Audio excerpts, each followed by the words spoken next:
ஆண்டவர் உங்களோடு இருப்பாராக, உம் ஆன்மாவோடும் இருப்பாராக. புனித மத்தேயு எழுதிய தூய நற்செய்தியிலிருந்து வாசகம். ஆண்டவரே மாட்சி உமக்கே. அதிகாரம் 11, வசனங்கள் 2-11 வரை. அக்காலத்தில் யோவான் சிறையில் இருந்தபோது மெசியாவின் செயல்களை பற்றி கேள்வியுற்று தம் சீடர்களை அவரிடம் அனுப்பினார். அவர்கள் மூலமாக, வரவிருப்பவர் நீர்தாமா அல்லது வேறு ஒருவரை எதிர்பார்க்க வேண்டுமா என்று கேட்டார். அதற்கு இயேசு மறுமொழியாக, நீங்கள் கேட்பவற்றையும் காண்பவற்றையும் யோவானிடம் போய் அறிவியுங்கள். பார்வையற்றோர் பார்வை பெறுகின்றனர், கால் ஊனமுற்றோர் நடக்கின்றனர், தொழு நோயாளர் நலமடைகின்றனர், காது கேளாதோர் கேட்கின்றனர், இறந்தோர் உயிர் பெற்று எழுகின்றனர், ஏழைகளுக்கு நற்செய்தி அறிவிக்கப்படுகிறது. என்னை தயக்கமின்றி ஏற்றுக்கொள்வோர் பேறு பெற்றோர் என்றார். அவர்கள் திரும்பி சென்றபோது இயேசு மக்கள் கூட்டத்திடம் யோவானை பற்றி பேசத் தொடங்கினார். நீங்கள் எதை பார்க்க பாலை நிலத்திற்கு போனீர்கள்? காற்றினால் அசையும் நாணலையா? இல்லையேல் யாரை பார்க்க போனீர்கள்? மெல்லிய ஆடை அணிந்த ஒரு மனிதரையா? இதோ மெல்லிய ஆடை அணிந்தோர் அரச மாளிகையில் இருக்கின்றனர். பின்னர் யாரைத்தான் பார்க்க போனீர்கள்? இறைவாக்கினரையா? ஆம், இறைவாக்கினரை விட மேலானவரையே என நான் உங்களுக்கு சொல்லுகிறேன். இதோ நான் என் தூதனை உமக்கு முன் அனுப்புகிறேன், அவர் உமக்கு முன் உமது வழியை ஆயத்தம் செய்வார் என்று இவரை பற்றித்தான் மறைநூலில் எழுதியுள்ளது. மனிதராய் பிறந்தவர்களுள் திருமுழுக்கு யோவானை விட பெரியவர் எவரும் தோன்றியதில்லை. ஆயினும் விண்ணரசில் மிகச் சிறியவரும் அவரினும் பெரியவரே என நான் உறுதியாக உங்களுக்கு சொல்லுகிறேன். ஆண்டவரின் அருள்வாக்கு. இறைவா உமக்கு நன்றி. இயேசுவில் பிரியமான சகோதர சகோதரிகளே, இன்று திருவருகை காலத்தின் 3ஆம் ஞாயிறில் நாம் அடியெடுத்து வைக்கின்றோம். ஆண்டவருக்குள் எப்பொழுதும் அகமகிழுங்கள் என்ற திருப்பலியின் தொடக்க பல்லவியாக ஆரம்பிக்கின்றது. அன்பிற்குரியவர்களே, ஒவ்வொரு தவக்காலத்திலும் 4ஆம் ஞாயிறை மகிழ்ச்சியின் ஞாயிறு என்று அழைக்கின்றோம்.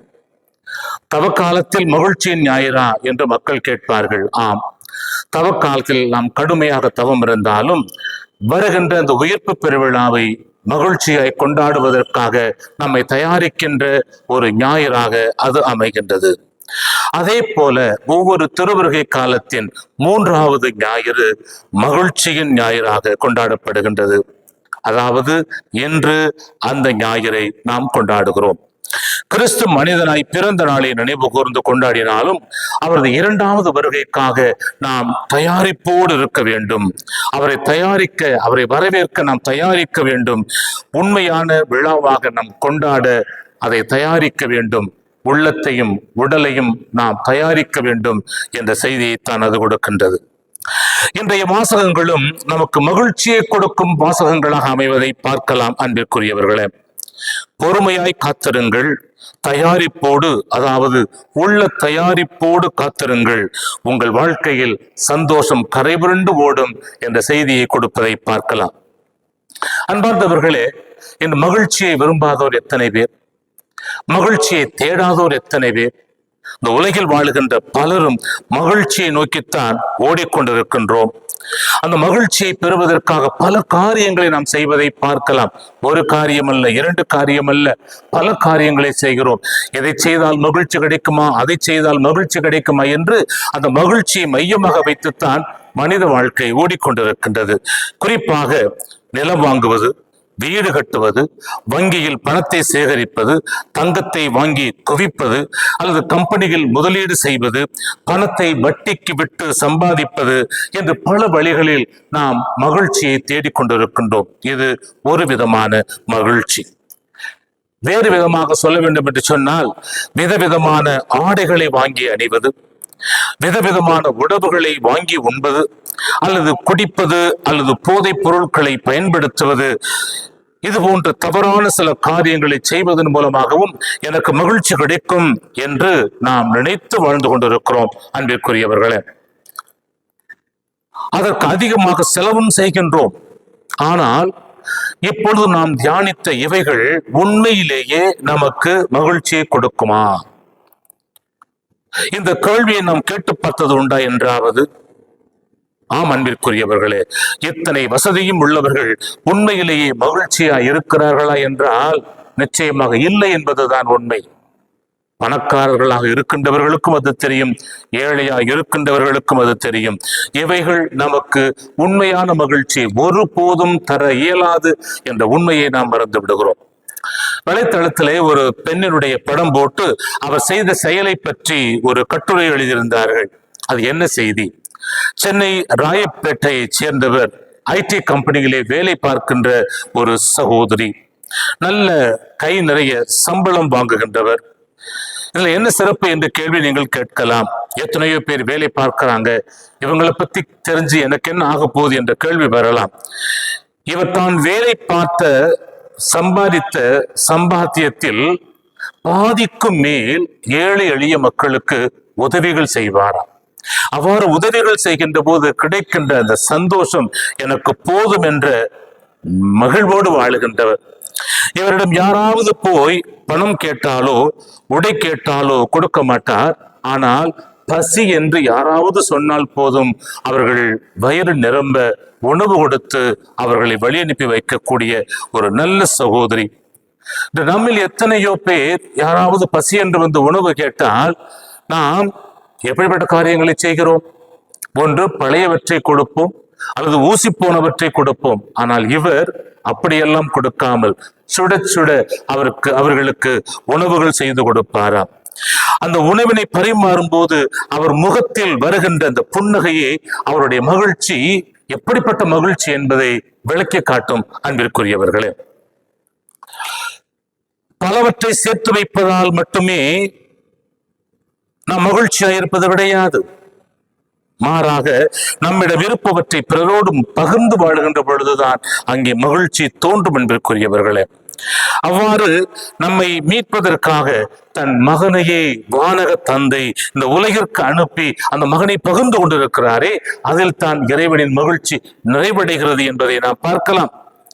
அந்த இறைவனை போல நாமும் நம்மிடம் உள்ளவற்றை பிறரோடு, இந்த சமுதாயத்திலே வறுமையில் வாடுகின்ற, வறுமை கோட்டிற்கு கீழ் இருக்கின்ற மக்களுக்கு நாம் பகிர்ந்து வாழுகின்ற பொழுது நாமும் அந்த உண்மையான மகிழ்ச்சியை பெற முடியும் என்பதுதான் உண்மை. ஒரு பழைய பாடல் ஒன்று எனக்கு ஞாபகத்திற்கு வருகிறது. இன்பம் எங்கே இன்பம் எங்கே என்று தேடு, அது எங்கிருந்த போதும் அதை நாடி ஓடு என்கிற கவிஞன் கூறுகின்றான். என்றிருப்போர் நாளை இங்கே இருப்பதென்ன உண்மை, இதை எண்ணிடாது சேர்த்து வைத்து காத்து என்ன நன்மை என்று பாடுகின்றான். இதனையே ஆண்டவரும் கூறுகின்றார். அதிகம் விளைந்ததால் அவற்றை பிறரோடு, குறிப்பாக அந்த வருமானம் வருவதற்கு உழைத்த மக்களோடு அதை பகிர்ந்து கொள்ளக்கூடிய மனநிலை ஒருவருக்கு இருக்க வேண்டும்.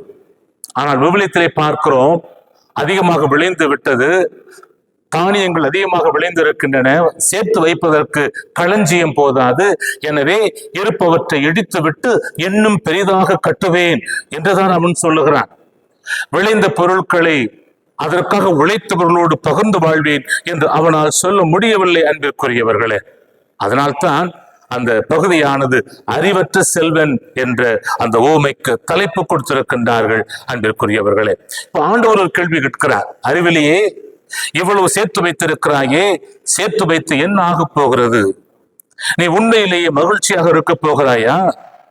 நீ நினைத்துக் கொண்டிருக்கிறாய் நீ நன்றாக ஓய்விடு, உண்டு குடித்து மகிழ்ச்சியில் திளைத்திடு என்று சொல்வேன் என்று சொல்லுகின்றாயே, இன்று இரவே உன் உயிரை நான் எடுத்து விட்டால் இந்த மகிழ்ச்சி எங்கிருந்து கிடைக்கும் என்று சொல்லுகின்றார்.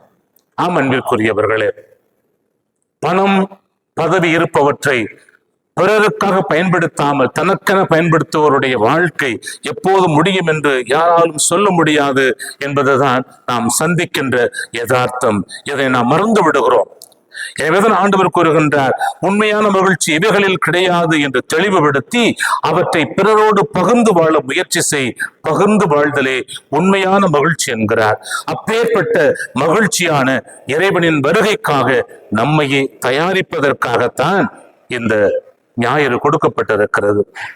இன்னும் ஒரு சில நாட்களிலே நாம் கிறிஸ்து பிறப்பு பெருவிழாவை கொண்டாடுவதற்கு தயாரிக்க இருக்கின்றோம்.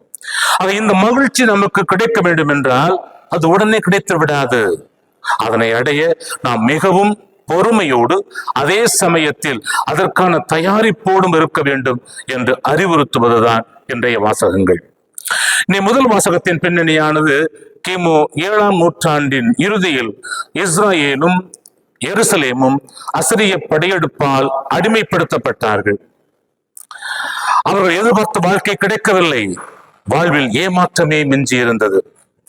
எல்லாவற்றுக்கும் மேலாக எருசலேம் தேவாலயம் தீட்டுப்படுத்தப்பட்டதை அவர்களால் ஏற்றுக்கொள்ள முடியவில்லை. அனைத்தும் முடிந்து விட்டது போல ஒரு அவநம்பிக்கையோடு வாழ்ந்த மக்களுக்கு ஒரு நம்பிக்கை ஊட்டும் விதமாக இறைவாக்கினர் இந்த செய்தியை கொடுப்பதை நாம் பார்க்கிறோம். முதல் வாசகம் ஒரு கவிதை நடையிலே கூறுகின்றார். இறைவாக்கினர் அழகாக விவரிக்கின்றார்.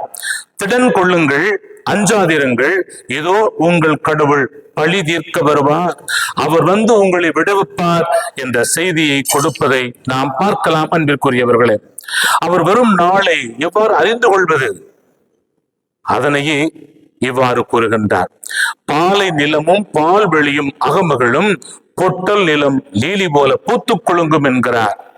மேலும் பார்வையற்றோருடைய கண்கள் பார்க்கும், காது கேளாதோருடைய காதுகள் கேட்கும், கால் ஊனமுற்றோர் மான் போல துள்ளி குதித்து போவார்கள், வாய் பேசாதோர் மகிழ்ந்து பாடுவர், ஆண்டவரால் விடுவிக்கப்பட்டவர் முகமோ என்றும் உள்ள மகிழ்ச்சியால் மலர்ந்திருக்கும் என்ற செய்தியை கூறுகின்றார். இப்ப ஆண்டவருடைய வருகையின் போது இப்பேற்பட்ட அற்புதமான காரியங்கள் அவர்களுடைய வாழ்க்கையில் நடக்கும் என்ற செய்தியை கொடுப்பதை பார்க்கலாம். அன்பிற்குரியவர்களே, அவர் துன்பமும் துயரமும் அவர்களை விட்டு பறந்து போகும்.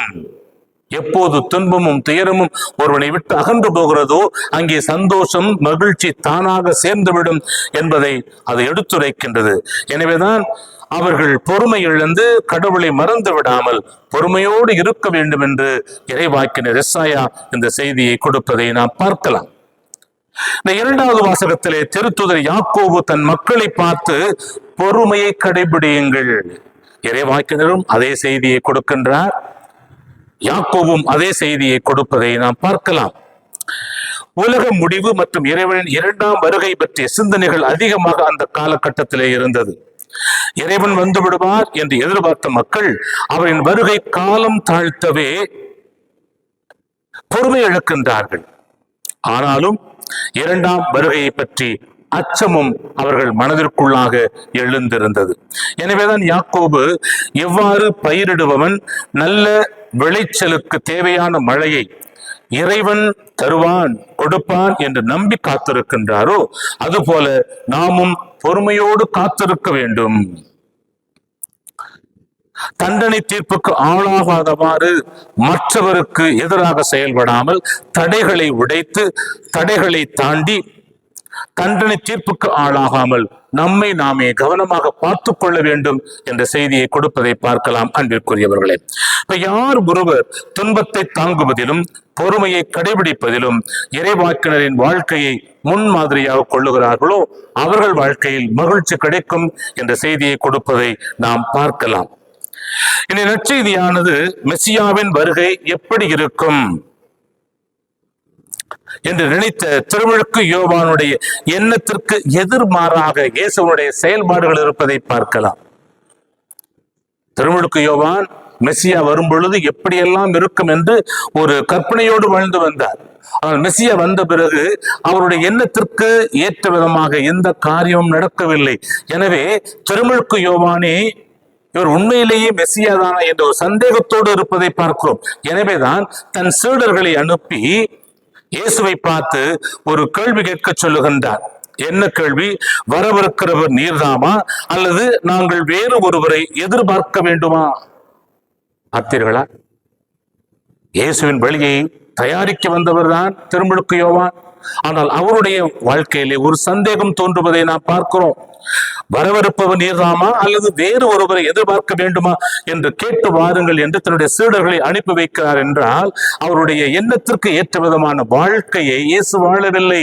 அவருடைய வாழ்வு முற்றிலுமாக மாறுபட்ட ஒரு வாழ்வாக அமைந்திருப்பதை நாம் பார்க்கலாம். எனவேதான் திருமுழுக்கு யோவானுடைய கேள்விகள் கேட்கப்பட்ட போது இயேசு அவர்களுக்கு நேரடியாக பதில் கூறவில்லை. மாறாக அவர் கூறுகின்றார், நீங்கள் கேட்பவற்றையும் பார்ப்பவற்றையும் யோவானிடம் போய் சொல்லுங்கள். பார்வையற்றோர் பார்வை பெறுகின்றனர், கால் ஊனமுற்றோர் நடக்கின்றனர், தொழுநோயாளர் நலமடைகின்றனர், காது கேளாதோர் கேட்கின்றனர், இறந்தோர் உயிர்த்தெழுகின்றனர், ஏழைகளுக்கு நற்செய்தி கொடுக்கப்படுகின்றது, என்னை தயக்கமின்றி ஏற்றுக்கொள்வோர் பேறு பெற்றோர் என்று கூறி திருப்பி அனுப்பி வைக்கின்றார். அன்பிற்குரிய, இதைத்தான் நாம் முதல் வாசகத்திலும் பார்க்கிறோம். இறைவாக்கினருடைய அந்த இறைவாக்கும் இயேசுனுடைய செயல்பாடுகளும் ஒத்துப்போவதை நாம் அங்கே பார்க்கலாம். அதாவது யோவானுக்கு அவர் சொல்லுகின்ற செய்தி, பொறுமை இழந்து விட வேண்டாம், நம்பிக்கை இழந்து விட வேண்டாம். மெசியாவின் பணி என்பது ஒவ்வொரு மனிதருடைய வாழ்க்கையிலும் மகிழ்ச்சியை கொண்டு வருகின்ற பணி என்பதை அவர் உணர்ந்து கொள்ள வேண்டும் என்று சொல்லி அனுப்பி வைக்கின்றார்.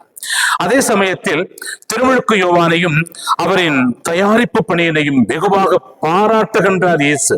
ஏனென்றால் இயேசுவின் வழியை ஆயத்தப்படுத்த வந்தவர் தானே திருமுழுக்கு யோவான். அவர் எந்த அளவுக்கு ஆயத்தப்படுத்தி வைத்திருக்கிறார் என்பதில் பெருமை கொண்ட இயேசு அதை பற்றி பெருமையாக பேசுவதை நாம் பார்க்கலாம்.